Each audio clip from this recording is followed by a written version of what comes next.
뭐 시험 잘 봤나? 어렵지 않았죠? 어려웠어요? 어렵진 않았죠. 모르는 게 하나 나왔는데 그래도 뭐 기본적으로 개념을 알면 추론할 수 있었으니까.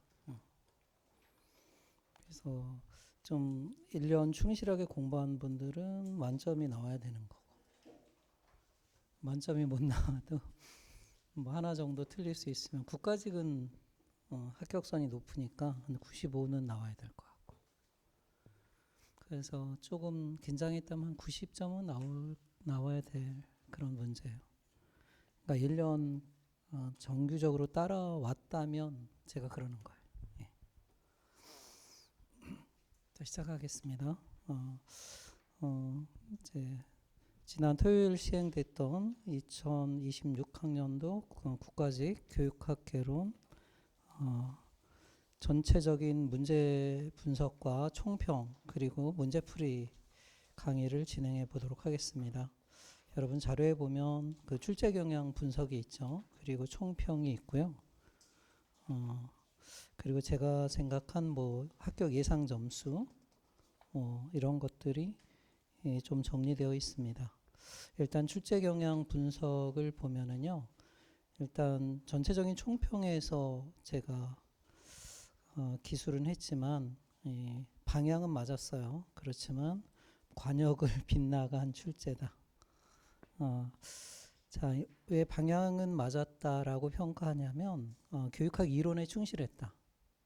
그러니까 여러분이 두려워했던 뭐 교육 관련 법규들 이런 거는 뭐 평생교육법에서 하나 정도 나왔는데 이건 우리가 이론에서 충분히 다뤘기 때문에 또 기출됐던 문제이기 때문에 어렵지 않았고요.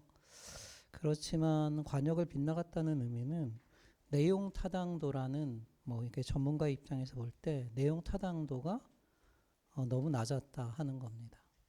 예컨대 물론 평생교육을 교육사회학으로 분류를 할 수는 있지만 제 교재 그 편집된 내용의 구조적으로 볼 때 교육의 이해 파트에서 무려 6문제가 출제됐어요.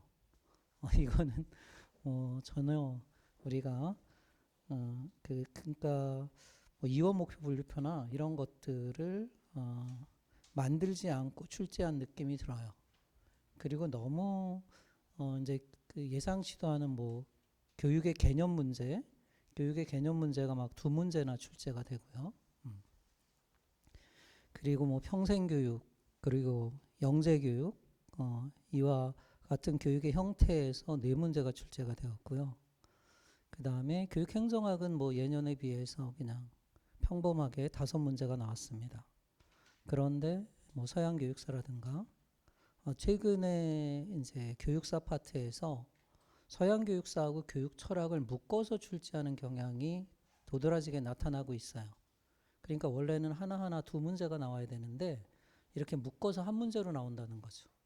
이건 2025년도부터 좀 그런 경향성이 드러나기 시작했거든요. 예컨대 20세기 현대 철학을 물으면서 보기는 뭐 이제 20세기 이전의 교육 사상가들을 제시한다든가 이렇게 묶어서 한 문제로 줄이는 경향이 보이고 있어요. 그런 경향이 이번 국가직에도 나타났고요. 그 다음에 교육 심리학 파트를 너무 적게 출제했죠.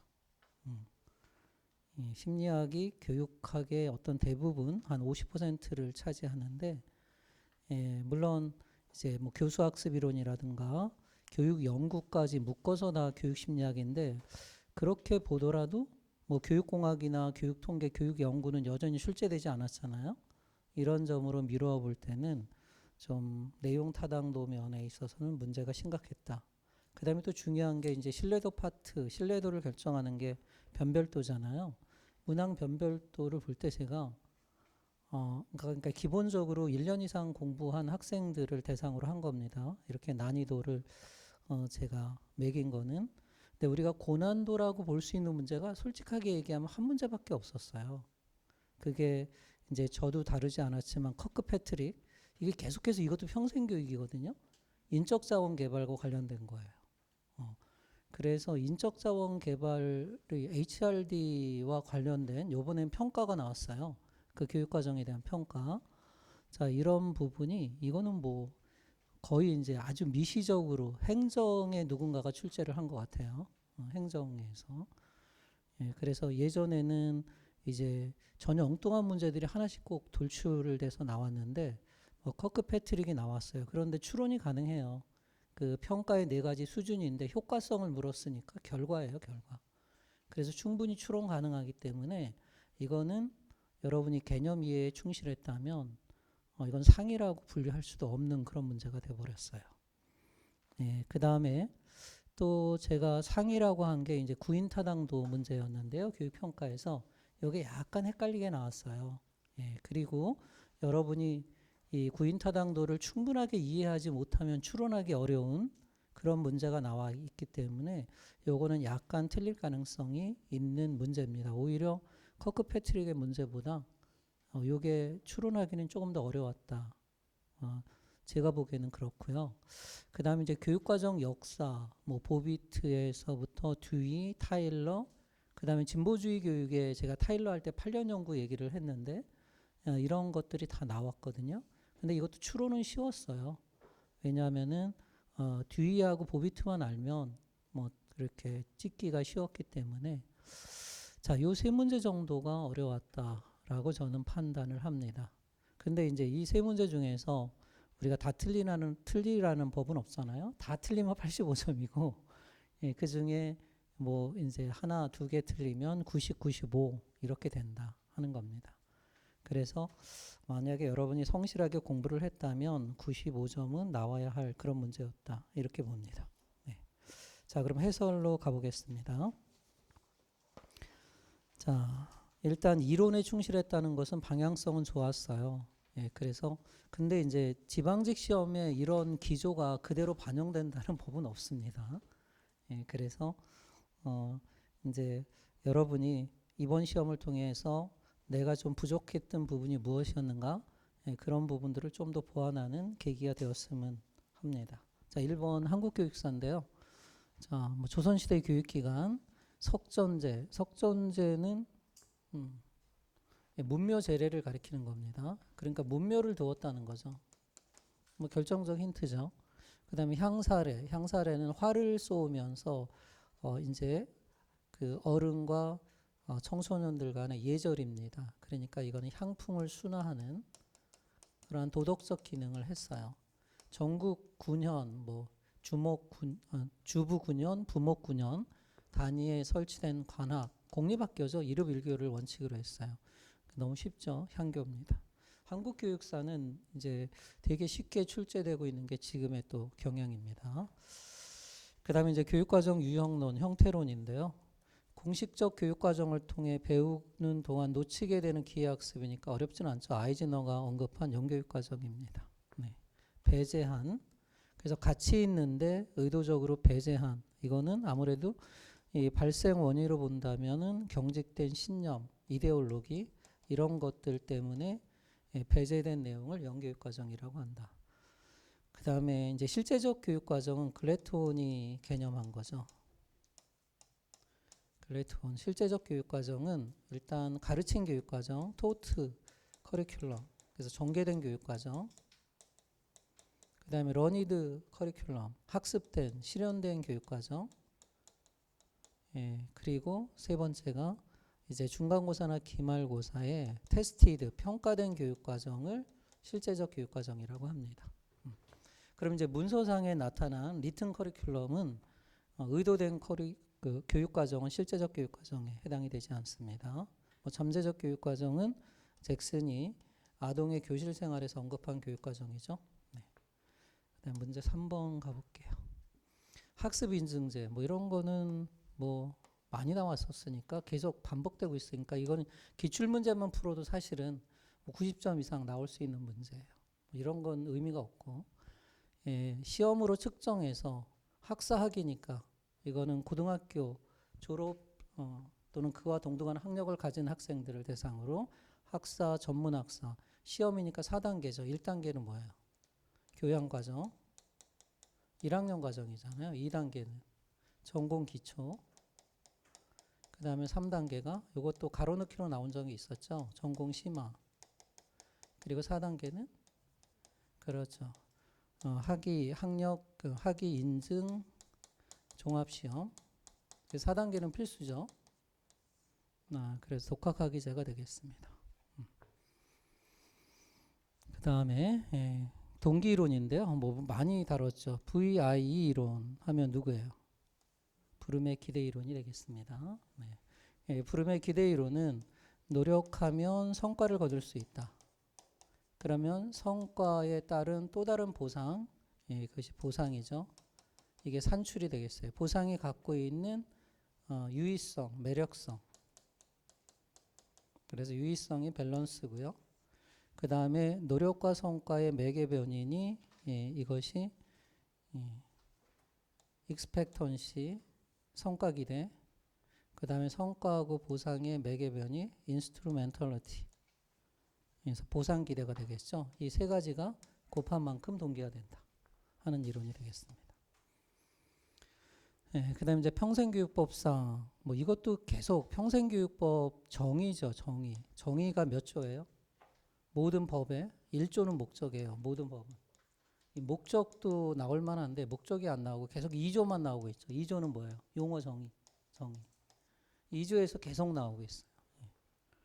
그럼 이제 문자해득 이것도 예전에 출제된 거니까 문해교육이죠. 뭐 문해교육. 이거는 뭐 몰라도 풀 수 있는 문제 같아요. 그럼 이제 기본적으로 기초문해가 있고 생활문해가 있다. 기초문해는 읽고 쓰고 셈하는 거. 요즘은 디지털 문해가 추가되고 있죠. 그죠? 2022 개정교육과정에서는 이거를 실제 생활에 활용하는 거죠.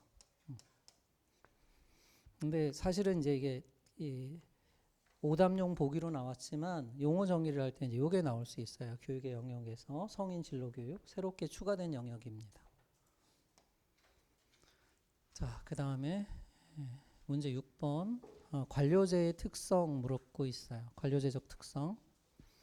뭐 학교는 호이하고 미스켈에 의하면은 이제 여기 하나가 더 붙죠. 전문적 관료제다. 학교는 그렇지만 관료제적 성격을 갖고 있다. 관료적 성격이 5가지죠.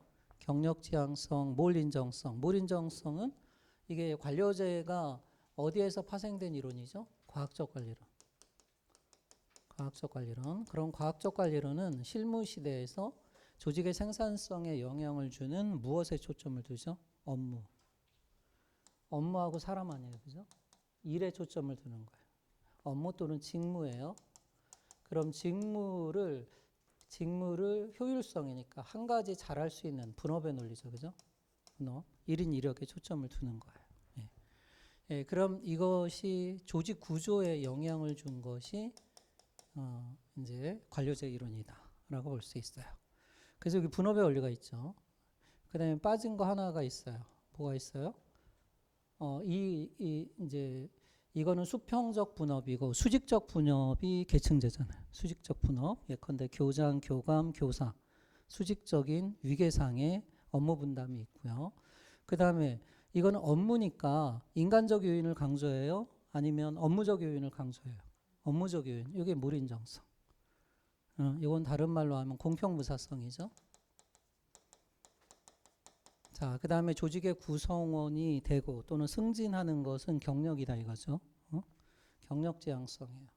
그리고 그러면 이 수직적 분업의 그러한 어떤 지위의 근거, 교장, 교감, 그 지위의 근거는 어디에서 오는 거죠? 전통적 관료제는 아버지가 교장이니까 나도 교장이다. 우리는 사립학교가 그런 게 많죠 아직도. 그 다음에 또 어떤 게 있어요? 저 사람은 교장으로서의 전문적 지식과 경험이 있다. 이거는 전문적 관료제죠. 그죠? 그 다음에 또 하나는 저 사람은 인간으로서 굉장히 인성적인 강점을 가지고 있다. 이런 건 무슨 관료제? 카리스마적 관료제. 근데 이제 관료제를 처음 주장한 베버는 이 관료제 그 직위의 근거가 어디에서 나온다? 법에서 나온다. 그게 이제 합법성 아니에요? 규정과 규칙이죠. 그래서 이제 이 조직 구조의 합리성에 초점을 둔다. 이게 합법성 이거예요. 규정과 규칙의 강조. 그럼 보면 여기서는 뭐 개인의 감정에 치우치지 않는다. 원리 원칙에 따라 그리고 합리성을 지나치게 강조하면 사기가 좋아된다. 이건 긍정 측면, 부정 측면이죠. 그죠? 예, 그럼 개인의 감정에 치우치지 않는다. 즉 인간적 요인을 고려하지 않는다. 이거죠. 그럼 뭐가 되겠어요? 몰인정성. 그다음에 이제 경력지향성의 경력지향성은 긍정적인 측면은 뭐예요? 유인가죠. 부정적인 측면은 자, 경력을 무엇으로 정의할 것이냐? 능력으로 정의할 것이냐? 또는 연공제. 그러면 얼마 동안 근무했느냐로 결정할 것이냐? 이건 여러분 5급 승진에서 논란이 되는 거예요. 예컨대 여러분들이 능력이 높다. 그런데 여러분은 경력은 짧잖아요. 근데 능력이 없는데 경력을 더 우선시하자. 이런 논쟁은 벌어질 수 있다는 거죠. 자, 그 다음에 권위의 계층제의 긍정적인 측면은 뭐예요? 조정이죠, 조정. 그래서 갈등이 일어날 때 원활한 조정이고요. 부정적 측면은 뭐가 되겠어요? 계층제가 강하면 의사소통이 어떻게 된다? 왜곡된다. 왜냐하면 윗사람 눈치만 보게 되죠. 그죠? 분업과 전문화의 긍정적인 측면은 분업은 1인 1역이니까 전문화, 3S를 촉진한다고 그랬죠. 그죠? 전문화 또 뭐예요? 표준화, 스탠다디에이션, 그 다음에 심플리케이션, 단순화. 부정적인 측면은 그 일만 하니까 전문화로 인한 무능. 그래서 권태, 피로, 생산성 저하로 이어질 수 있죠. 그 다음에 규정과 규칙을 강조하면 이게 시험에 많이 나오죠.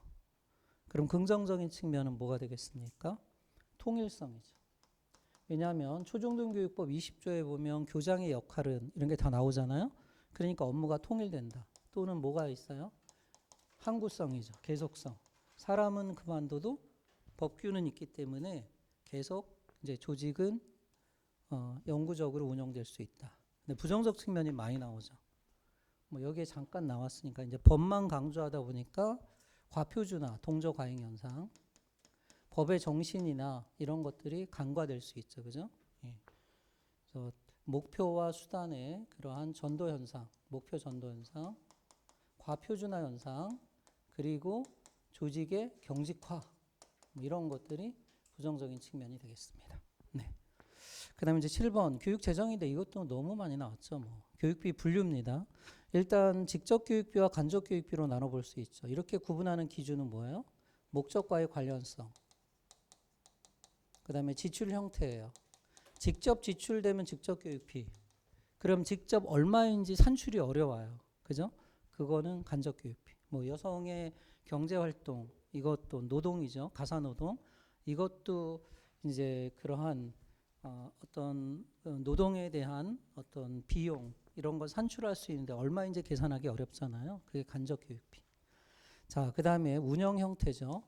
회계 절차를 거치느냐, 회계 절차예요. 거치면 공교육비, 거치지 않으면 사교육비. 그 다음에 누가 부담하느냐, 교육 재원이죠. 개인이 부담하면 사부담, 기관이 부담하면 공부담. 근데 여기서 묻고 있는 건 우리 학부모가 부담하는 과외 수업비예요. 그럼 뭐가 되겠어요? 사부담이죠. 사부담. 자, 그리고 그럼 회계 절차를 거쳐요, 안 거쳐요? 안 거치죠. 그럼 사교육비죠. 그럼 직접 교육비가 되겠지. 뭐 2번이 답이 되겠죠. 그 다음에 교육기획경비는 간접 교육비와 같은 말입니다. 문제 8번 보겠습니다. 셰플러의 교육 개념의 정의. 셰플러는 분석 철학자예요. 분석 철학은 언어의 문제를 다루고 있죠. 자, 근데 항상 뭐 이것도 좀 골 때리는 문제였어요. 보통은 정의하는 방식 중에서 제일 많이 나오는 게 뭐예요? 과학자들이 선호하는 정의, 조작적 정의, 인간 행동의 계획적 변화다. 그 다음에 철학자들이 선호하는 정의, 강령적 정의 또는 규범적 정의가 되겠죠. 그죠? 대표적으로 피터스가 나오네요. 바로 밑에 나와요. 피터스는 교육은 뭐라고 정의했다? 성년식이다. 네. 자, 그러니까 이제 좀 엉뚱한 걸 냈어요. 뭐냐면 의사소통을 원활히 하려는 목적으로 일정한 약속으로 정한 정의다. 약속으로 정한 정의다. 그래서 뭐라고 했어요? 약성적 정의. 그래서 교육을 못이라고 하자 이런 거죠. 그리고 왜냐하면 교육이라는 개념이 추상성이 강하기 때문에 하나로 정의하기가 어렵죠, 그죠? 그래서 피터스도 뭐 성년식이나 그리고 세 가지 성립 증거, 교육받은 사람 이렇게 세 가지로 접근해서 정의를 하는 거잖아요. 자, 이렇게 의사소통을 원활히 하기 위해서 일시적으로 약속해서 정하는 정의를 약정적 정의라고 한다. 언어의 경제성, 논의의 편리성을 도모하는 거고요. 기술적 정의는 뭐예요? 그래서 기술은 서술하는 거죠. 그래서 가치 중립적으로 사전적 정의처럼 교육은 학교에서 하는 일이다. 이렇게 쉽게 정의하는 걸 가리키는 겁니다. 역시도 개념과 관련해서 이제 피터스가 또 나왔습니다. 자, 피터스의 정의 방식을 볼게요. 피터스는 대표적으로 이제 규범적, 강령적 정의인데 개념적 준거를 세 가지 제시했죠. 규범, 과정, 인지 세 가지입니다. 근데 규범은 목적, 가치예요, 가치. 가치를 추구하는 거니까 내재적 가치를 추구하는 것이 교육이어야 한다. 외재적 가치를 추구하는 것은 교육이라고 볼 수 없다. 인지적 준거는 뭐예요? 내용이죠, 내용. 그러면 교육 목적 수단을 목적 달성을 위한 내용이 무엇이어야 한다고 그랬어요? 지식의 형식을 갖춰야 한다. 지식의 형식은 지식의 안목이죠. 그럼 이런 관점에서 교육이 아닌 건 뭐예요? 훈련이다 이거죠. 자, 그다음에 과정은 방법이에요. 방법. 방법에 있어서는 학습자의 자율성, 자발성, 그리고 흥미 이런 것들을 고려해야 한다. 그래서 교육이 아닌 건 뭐죠? 조건화, 쇠뇌 이런 거였죠. 그죠? 근데 여기서 보면 우리가 배우는 지식, 정보, 사실 이게 내용이잖아요. 내용이 서로 유리되어 있어서는 안 된다. 별개의 것으로 유리되어 있어서는 안 된다. 그럼 이거는 우리가 교육사회학에서 이야기한 것처럼 지식이 맥밀이 이야기한 것처럼 파편화되는 거예요. 개별적 사실로만 전달되는 거예요. 근데 이런 것들을 다 연결하면 통합적인 거죠. 이런 걸 통해서 뭐를 형성해야 한다? 안목이다 이거죠. 전체적인 통합적 관련성. 그래서 안목. 그래서 우리가 교육받는다는 것은 많은 지식을 아이들에게 쏟아붓는 것이 아니에요. 뭐죠? 그 지식의 밑바탕에 흐르는 기본적인 개념이나 원리, 브루너는 이걸 뭐라고 불렀죠? 지식의 구조를 습득하게 하는 건데 그걸 이제 피터스는 지식의 형식, 즉 안목을 형성하는 것이다. 자, 그래서 제한된 지식과 기술을 가르치는 건 뭐죠? 훈련이잖아요. 그죠? 훈련은 교육이라고 볼 수 없다 하는 겁니다. 그러니까 우리가 학원에서 하는 건 사실은 훈련이잖아. 시험에 나올 만한 지식이나 이런 것들을 계속 반복하는 거잖아요. 근데 여러분들이 교육학을 통해서 교육을 전혀 새로운 눈으로 보게 되었다면 이런 안목을 형성하게 된 것이다. 이렇게 볼 수 있는 거죠. 그래서 인지적 증거. 자, 그 다음에 10번 프레이리에가 나왔습니다. 이것도 사실 어찌 보면 교육의 이해에서 다 다뤘던 거예요. 그래서 여러분들이 그냥 1장만 알아도 그냥 거의 다 풀 수 있는 문제들이 나와버렸어요. 문제제기식 교육에 반대되는 게 뭐예요? 은행적 음식 교육이죠. 프레이리는 이제 교육을 이러한 문제제기식 교육, 의식화 교육이라고 불렀어요. 근데 의식화는 어떤 사실은 새로운 의식을 갖는 거고 이걸 실천하는 게 이제 프락시스죠. 실천. 그러면 프레이리의 대표적인 책이 페다고지. 억압받는 민중을 위한 교육학이라는 부제가 실려 있죠. 1968년 저서에. 자, 문제제기식 교육은 자기 의식 갖는 거니까 교사와 학습자 간의 그러한 대등한 의사소통, 비판적 인식, 그리고 사회 변혁, 지식의 수동적 습득, 이게 은행적 음식 교육이죠. 은행적 음식 교육. 그다음에 이런 걸 통해서 이제 진정한 인간이 될 수 있다 하는 겁니다. 그다음에 생활지도 상담, 이것도 너무 쉽게 나왔죠. 정신분석 상담이 나왔어요. 정신분석 상담의 부적응은 뭐 때문에 그렇죠? 무의식에 억압된 욕구 이거죠. 그럼 이걸 어떻게 해야 된다? 의식화해야 한다.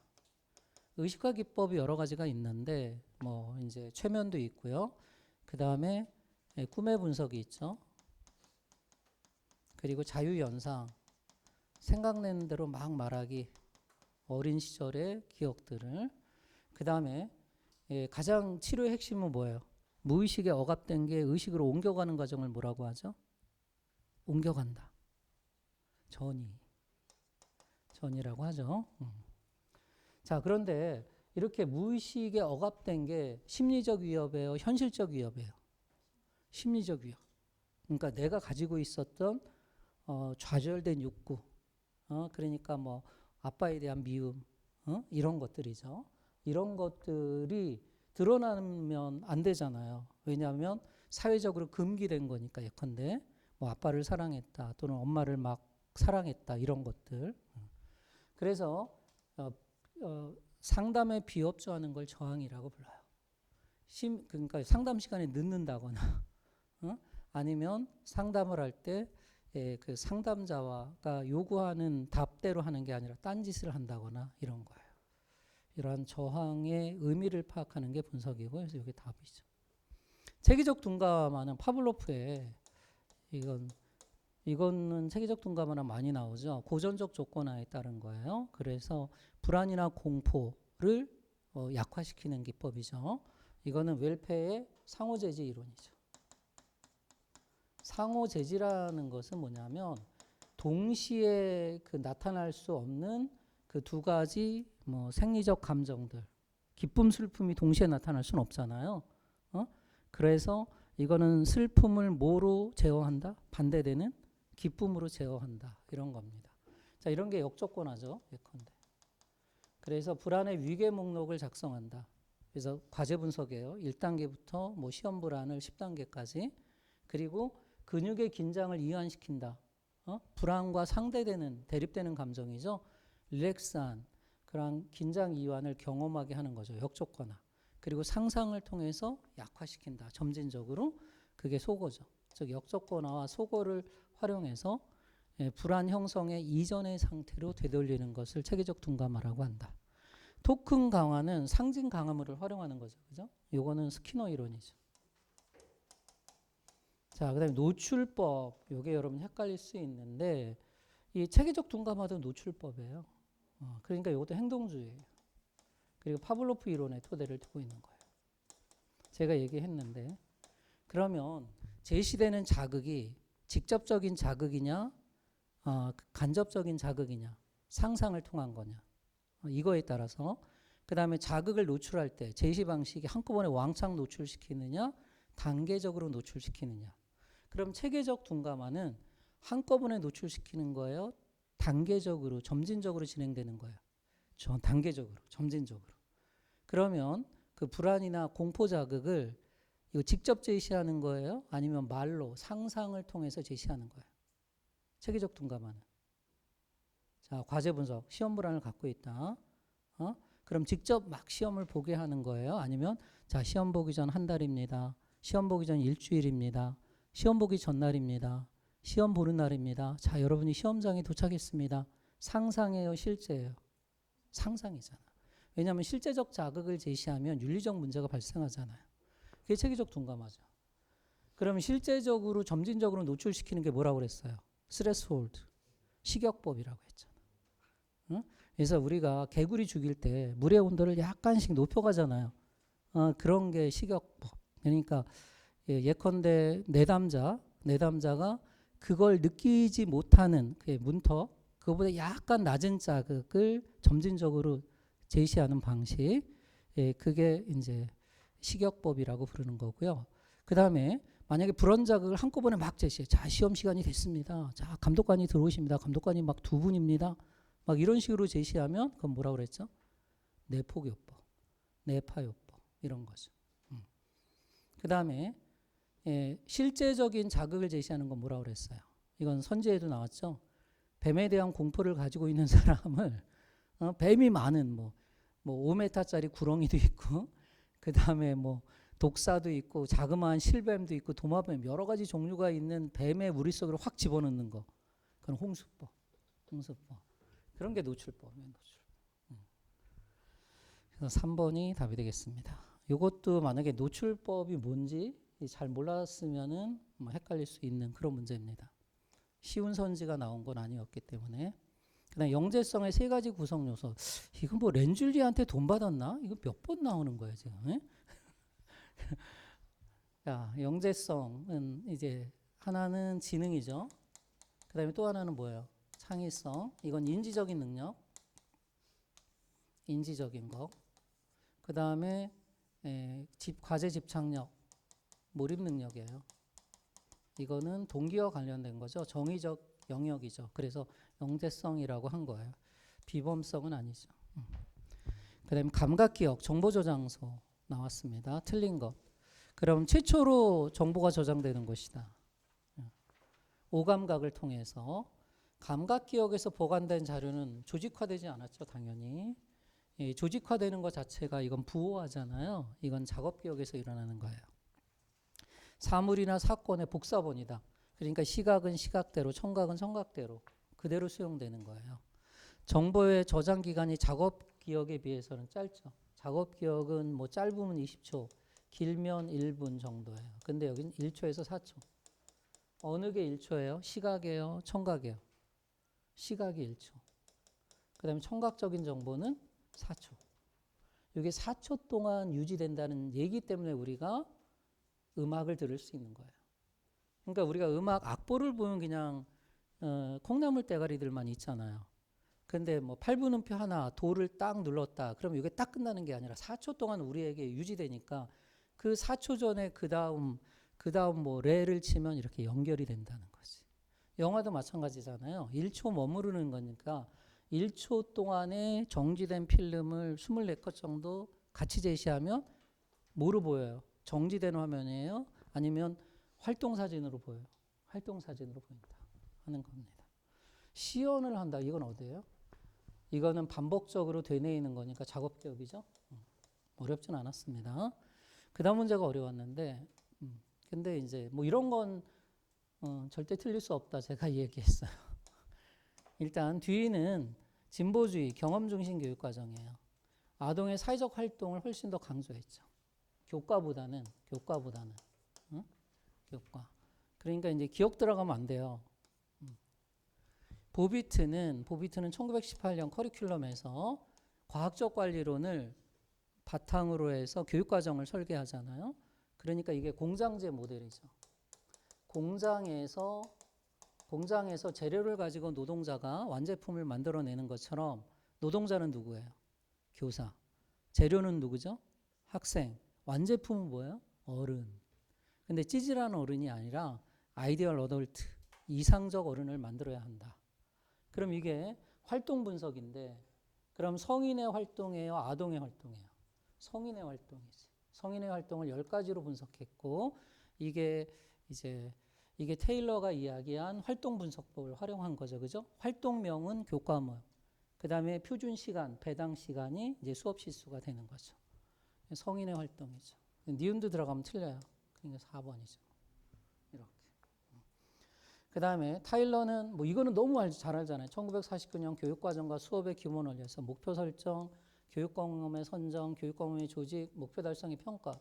뭐 디귿만 알면 이건 쫙 아니고, 그지? 뭐 이렇게 추론해도 되고. 자, 그다음에 미국 진보주의 협회. 또 아까 기억과 니은이 아니었으니까 답은 뭐 몰라도 리을로 갈 수 있죠, 그죠? 그렇지만 이게 진보주의 교육회가 30년대 1932년부터 8년 연구, 1940년. 제가 교육학의 8년 연구가 2번 나온다고 그랬잖아요. 딱 2번. 한 번은 여기서 나오고 진보주의의 8년 연구, 그리고 또 8년 연구가 어디서 나오죠? 행정학에서 호선 실험 효과, 인간관계 이론. 거기서도 이제 1924년부터 32년 8년 연구가 진행이 되죠. 그래서 인간관계 이론이 등장한다. 그럼 여기서 8년 연구는 뭐에 대한 연구예요? 진보주의와 본질주의에 관해 누가 성공한 교육인가? 그러니까 지금도 이제 혁신학교, 대표적으로 이제 경기도인데요. 경기도 혁신학교를 가면 초등학교는 혁신학교가 되게 많아요. 근데 중학교, 고등학교로 가면 혁신학교 수가 줄어들어요. 그래서 사실은 이 타일러의 이 8년 연구가 미국에서는 성공했지만 한국에서는 아직 경험이 안 됐어요. 그러니까 증명이 안 됐어요.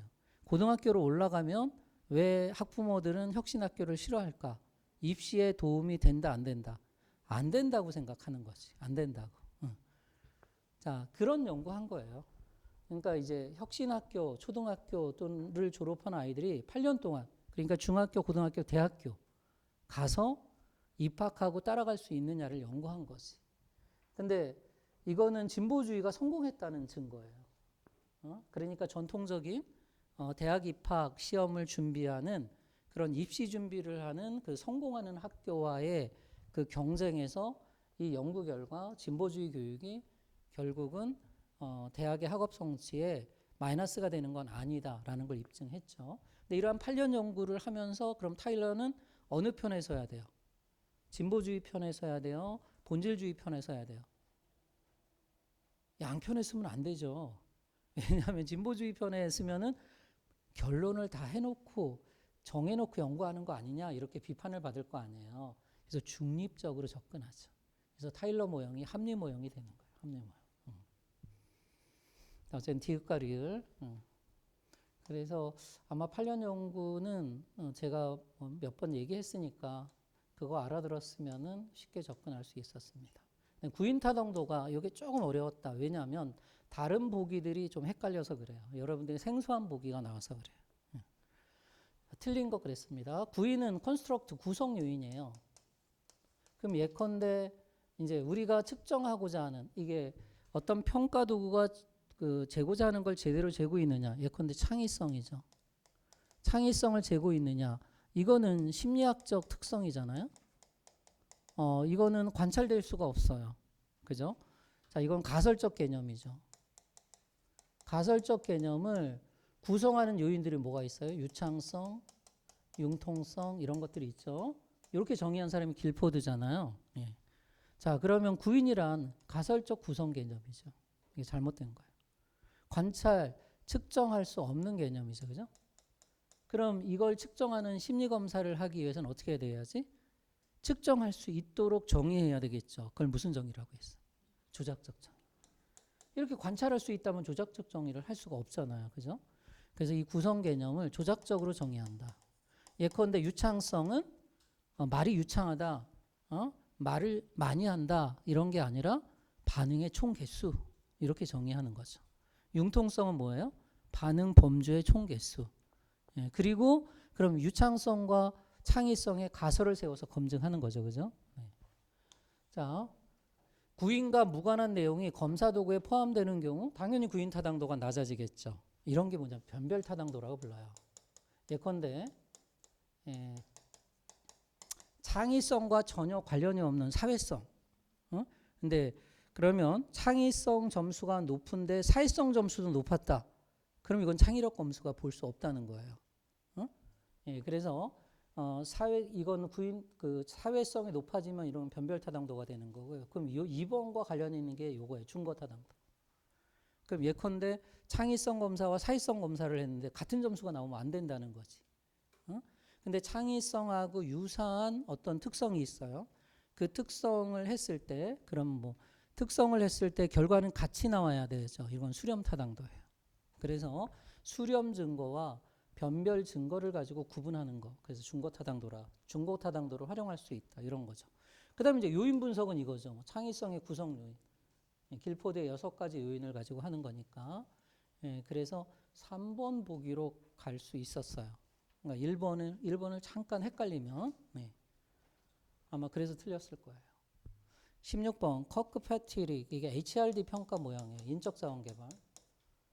이러한 인적 자원을 개발하는 여러 가지 프로그램들이 있죠. 그 제일 많이 나왔던 게 뭐예요?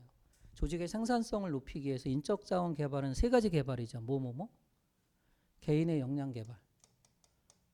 조직의 생산성을 높이기 위해서는 그다음에 두 번째는 조직을 개발해야죠. 조직의 역량을 강화하는 조직 개발, OD. 그다음에 세 번째는 뭐예요? 커리어, 경력 개발. 그럼 이런 프로그램들을 운영할 거 아니에요. 그죠? 3가지 영역. 그 프로그램이 잘 운영됐는지 평가하는 거예요. 평가할 때 4가지 레벨이 있다. 이거예요. 레벨이. 그럼 제일 첫 번째는 반응이니까 누구의 반응이겠어요? 이 프로그램에 참여했던 개인의 반응. 여러분이 만약에 연수회 갔다 여러분들의 반응이에요. 그럼 이 반응은 주로 이제 정의적인 거죠. 어떤 거예요? 만족도. 이런 거죠. 설문조사 같은 걸 통해서.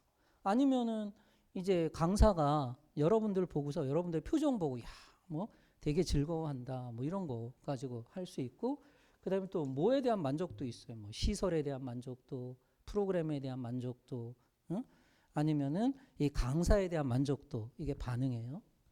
그 다음에 뭐냐면 학습. 그러면 이 교육 프로그램을 통해서 어떤 내용을 학습했느냐. 보통 우리가 간의 5단계 목표, 5가지 목표를 많이 이야기해서 KSA라고 하죠. K는 뭐지? 난리지, 지식. S는 뭐예요? 스킬, 기능. 그 다음에 A는 뭐예요? 태도. 그래서 이런 것들을 학습했느냐 하는 거죠. 그죠? 주로 이제 이런 것들은 시험 같은 걸 보잖아요. 인지적인 거. 뭐 그래서 이제 중간중간에 뭐 지필 평가도 하는 거고 아니면은 뭐 역량 평가도 하는 거고. 그다음에 세 번째 행동이잖아요. 행동. 그럼 이런 걸 가지고 현장에 이게 트랜스퍼예요. 전이. 현장에 적용하는 거죠. 이게 전이에요. 이거는 행동적인 거지. 그러니까 결국 이 세 가지는 개인에게 일어난 변화예요. 그 프로그램을 받는 개인에게 일어난 변화. 근데 여기 보면 프로그램의 효과성을 확인한다. 교육 참가로 인해 조직에 발생한 기여도. 그럼 뭐가 되겠어요? 성과지 뭐. 성과. 이게 결과지 결과. 효과성이니까. 성과 기여도니까 4번이 답이 되겠다. 그래서 이제 효과성에만 여러분이 주목해도 결과로 갈 수 있는 거지. 자, 그 다음에 17번으로 가볼까요? 자, 요것도 종합적으로 나왔어요. 이런 문제는 사실은 공부를 잘해야 풀 수 있는 문제인데, 근데 이거는 이런 패턴은 기출문제에서 많이 나왔던 거예요. 일단 뒷과 캐리의 모형은 10단계라는 거 알 수 있죠. 근데 무슨 단계가 생략되어 있다? 실행 단계. 그래서 AD 모형과 연관시키면 I는 생략되어 있고 3, 3, 3 하나 이랬잖아요. 3, 3, 3 하나. 그리고 항상 제가 어떻게 생각을 했어요? 3개 이상이면 개수부터 계산해라. 이게 틀린 보기로 많이 나오니까. 예를 들어서 홀랜드는 성격 유형이 몇 가지예요? 6가지. 리아색 육각형 이런 식으로. 10단계나. 그 다음에 이제 교수 분석 단계는 2단계죠. 제1단계는 뭐예요? 요구 분석. 예. 그 다음에 학습자 상황 분석은 A 중에 3단계죠. 그죠? 라이겔루스 하면 뭐라고 그랬어요? 정교화는 플러스 알파잖아요. 그럼 거시예요, 미시예요? 거시. 그 다음에 그러면 여러 개념보다 그 미시적인 건 누구라고 그랬지? 메릴. 그래서 제가 미음 라이거루스 거시적 이건 여러 번 했어요. 그 다음에 켈러의 ARCS 뭐 이거는 뭐 많이 출제되는 거니까 4가지 요소. A는 주의 집중, R은 관련성, 자신감, 그 다음에 만족감 이거였고요. AD 모형의 단계는 여러 교수 체제 설계 모형에서도 볼 수 있다. 왜냐하면 이거 무슨 모양이냐면 기본 모형이란 얘기지.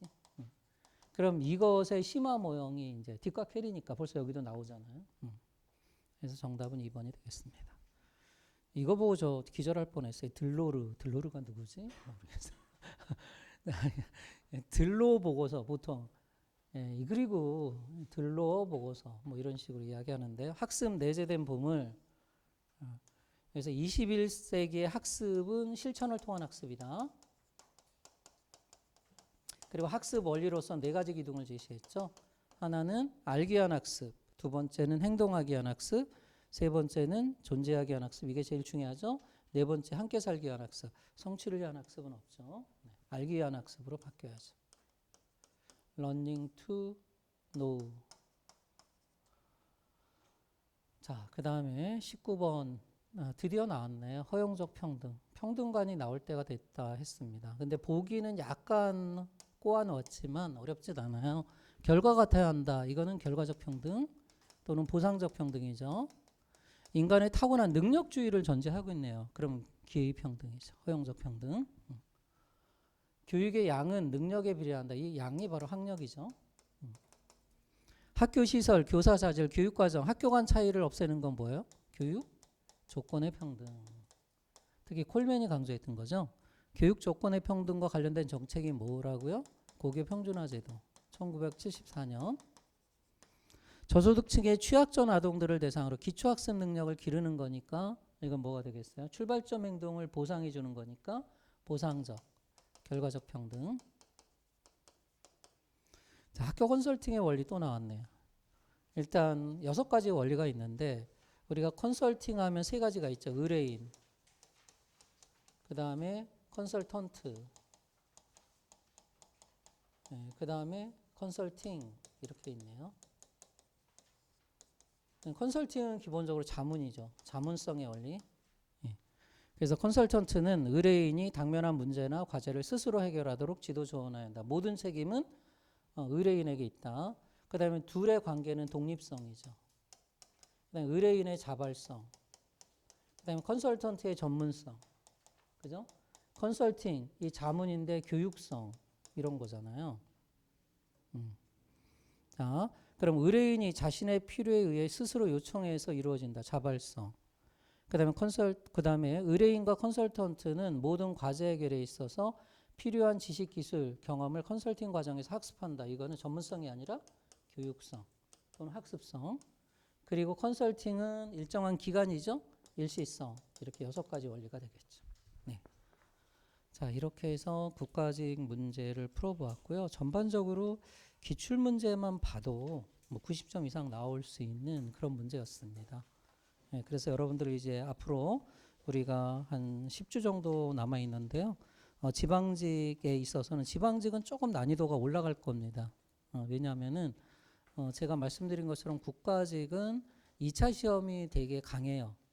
그래서 1차 시험에서 조금 더 뭐라고 할까 성적이 높은 친구들을 많이 뭐라고 할까 인력 풀을 일단 조성을 하고 2차 시험이 빡세기 때문에 네, 교육학으로 볼 때는 교육학은 평이하게 출제되었다라고 볼 수 있고요. 그렇지만 지방직은 2차 시험이 변별력이 거의 없어요.